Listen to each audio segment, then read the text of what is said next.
Mary and Joseph bedded down in a barn in Bethlehem. The next day, Mary gave birth to a son, the Son of God. Those are the biblical origins of Christmas. But centuries before Jesus walked the earth, early Europeans were celebrating light and birth in the darkest days of winter.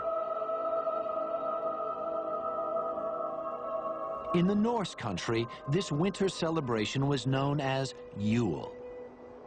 Around December 21st, the winter solstice, fathers and sons would drag home the biggest log they could find and set it on fire. The Yule log warmed, but it also looked ahead. Each spark was said to represent a pig or calf to be born in the spring. Also dragged inside were evergreens, the one plant that could make it through a Norse winter. Also in the north, they recognized that there was one tree that despite the cold would still remain alive. The evergreen tree, the fir tree. And so in some cases they would take this fir tree, believing that there was powers of life within the tree, and they would put it in their homes, set it there and put a light on the top of it, or burn them in the front, or they would make mistletoes and put them over their doorways, a type of what we would call ta'weez or tamima. It is an amulet. And they would hang the amulet over their doors, hang the amulets in their home, hoping that this fir tree, that this so-called life-giving force would protect them from the danger of the winter. And so their ceremonies developed around this. And this went on for hundreds of years. The Christmas tree has its roots in Germany, where decorated evergreens had always been a part of the winter celebrations. But the tree might have stayed there if not for the royal marriage in 1840 of Victoria, the Queen of England, to her cousin, Prince Albert of Germany. Albert brought his German ways to Windsor Palace, including the annual Christmas tree. Influential Romans worshipped Mithra, the god of the unconquerable sun. To this small but powerful sect, the birthday of Mithra was the holiest day of the year.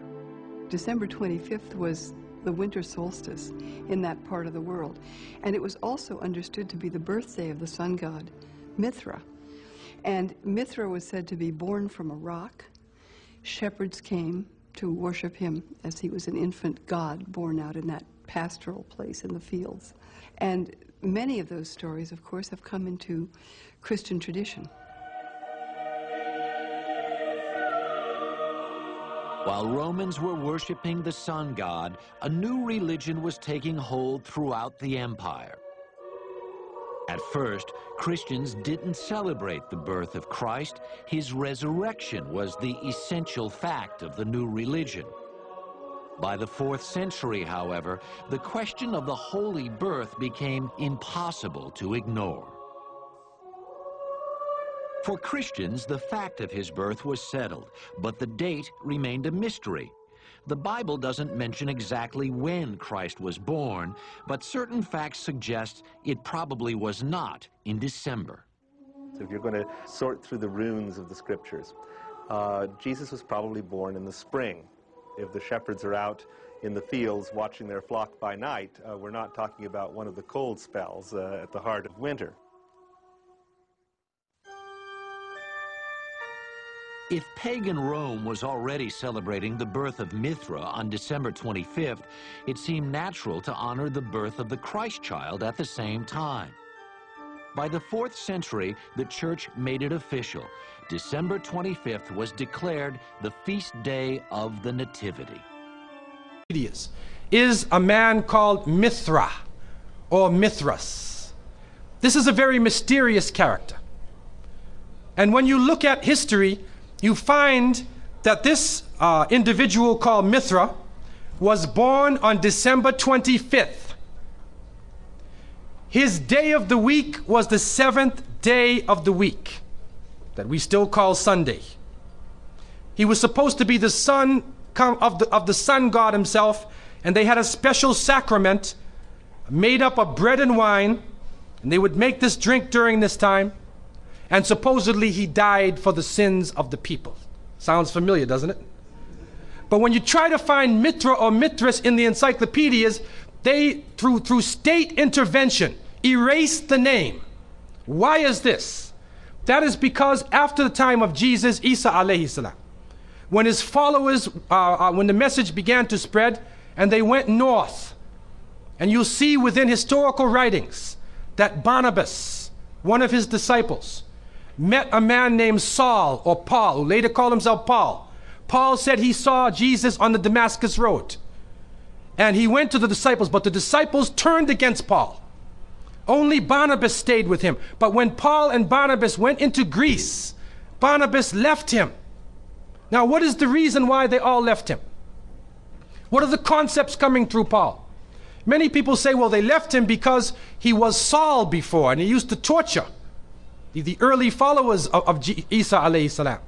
But also you can see, and if you look at present-day Christianity, that most of the concepts of the Trinity, of the blood sacrifice, the original sin, and most of the concepts which relate to more than one God are coming through Paul. The preachers are quoting Paul sometime more than Jesus during their sermons. And so Barnabas left Paul.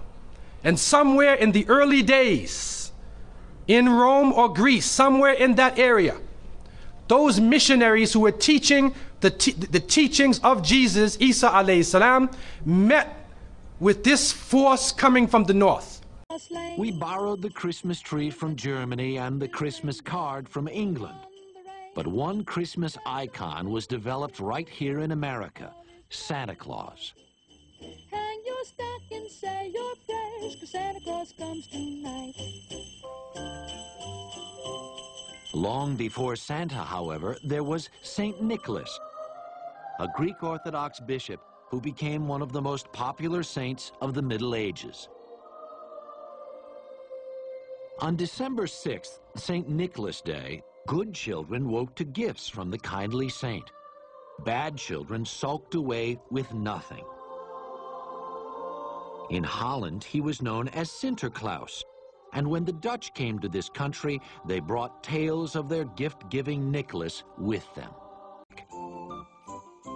At first, Santa came in all shapes and sizes: a pagan sorcerer, a frightening gnome, even a drunkard on a turkey-driven sleigh. Then, in 1863, Thomas Nast, a cartoonist for Harper's Weekly, settled the matter once and for all with his version of the Christmas saint. Nast Santa was rounder and jollier than his austere Catholic cousin. He looked, in fact, like a man of his times, a man who would fit right in with... We hear about the name of St. Nicholas. St. Nicholas. Now, according to some historical reports, St. Nicholas was a Christian bishop who lived in the 4th century in Asia Minor, which is now known as Turkey. He was a very thin man, very austere. He used to spend his time in prayer and fasting, and he loved children, and he spent his time dealing with children. And because of this now, his name, some believe, was imposed upon that day, and St. Nicholas or St. Nick comes into that position as being the main man of the day. There's another concept which is even deeper than that, and that is that St. Nicholas himself is actually coming from the ancient writings of Beowulf. And in these writings, which are done in the Scandinavian region, we find the name Nick or Nickel or Nicker. He was known as a demon, the demon of the north. He was known as the evil spirit of the north, the name of Odin, the evil principle. And so in Germany and in many of the northern countries, the people actually looked upon this so-called Saint Nick as being an evil force, and they would tell their children in the wintertime, don't go outside, because if you do, Nicholas will come along, Nickel will come along, he'll capture you, put you in his bag, and take you away.